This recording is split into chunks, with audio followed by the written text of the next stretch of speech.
A charged Emirates crowd fell silent when Nani Madi, the summer recruit who arrived with big expectations, limped off at half-time after signalling to his right knee, a moment that immediately rewrote Arsenal's short-term plans. The one draw with Manchester City had already been a high-stakes fixture, and what looked like a tactical change quickly revealed itself as a medical substitution, with Mikel Arteta confirming afterwards that Madueke had an issue very early in the match, and he wasn't well enough to continue. Undeni. That single sentence from the manager carried the weight of a club that has been forced to rearrange its best players more times than they'd like this season, and within hours the player was undergoing scans to determine how serious the knee problem really is. The image of Madueke, lively and probing in the opening 45, testing the goalkeeper and stretching City's backline, being helped down the tunnel, is the sort of tableau that feeds into one question.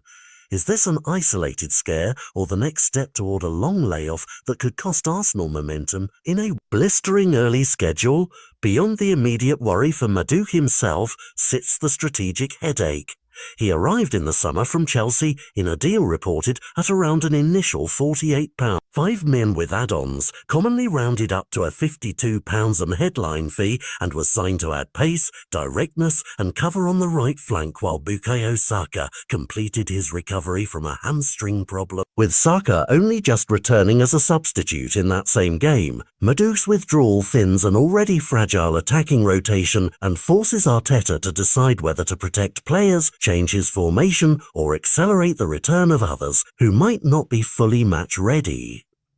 Arsenal's medical log this term reads like a bucket list of a what-if scenarios. Names that matter to the way Arteta wants to play have missed time, and adding another absence into the mix pushes the manager from tactical creativity into crisis management. The club has confirmed scans are being carried out, and further clarity is expected from Arteta at his upcoming press briefing. But in the short term, the Gunners must weigh cup commitments, league demands and player welfare all at once. The timing couldn't be worse.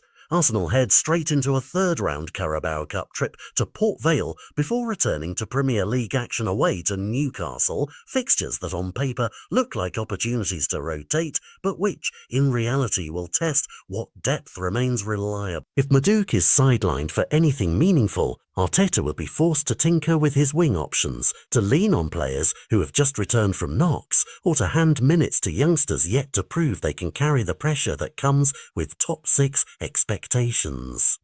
For fans, the fear is not merely the loss of one player but the snowball effect. One injury cascades into pairing changes, formation shifts and, ultimately, an erosion of the consistency that title challenges demand. The club has to balance transparency with caution. Too much premature optimism will anger supporters if scans reveal a lengthier problem, while too little detail fuels rumours that ripple through social feeds and transfer gossip. So what happens next? And the immediate sequence is clinical, scans, medical updates and Arteta's press conference, but the repercussions are footballing and financial. If the diagnosis is brief, Arsenal can breathe, regroup and continue their tilt at the early title picture. If the scans show structural damage, the club faces a tougher road, reshuffling a delicate attack, possibly dipping into the market at the next window and answering questions about squad construction and rotation policy. Either way, supporters will be watching the medical bulletin and Arteta's words for signals. Is this a bump in the road or the start of a trying chapter? For now, the mood at the Emirates is one of guarded concern. On the pitch, the players fought for a point against one of Europe's best, but off it the club must confront a stubborn truth of modern football. When injuries hit, every plan is provisional, and every manager's next move is measured not in tactics but in trust.